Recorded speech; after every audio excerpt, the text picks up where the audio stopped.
असां शेयर कंदासीं पीरवड़ भरिसां कोटपुल भरिसां ॻोठ अमीर बख़्श सोलंकीअ में पोरेत जा ॿ ॿार तैलसीमिया जी बीमारीअ में मुतलबा घर में पियल वार जी अपील पोरेत इकरामुल्ला सोलंकी जा ॿ ॿारड़ा वलीलाह ऐं संदसि नियाणी फातिमा तैलसीमिया जी बीमारीअ में मुतलबा थी वई आहे, जंहिं जी हालत इंतिहाई ॻणती जोगी थी वई आहे। जेको बि बेयार मददगार पंहिंजे घर अंदरि बीमारीअ जे बिस्तर ते सुतल आहिनि,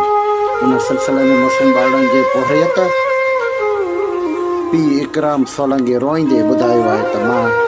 ग़रीब आहियां, हर 15 ॾींहं ॿिन्हिनि ॿारनि खे रतु चाढ़ींदो आहियां, हिन वक़्तु मुंहिंजे घर में कुझु बि न आहे।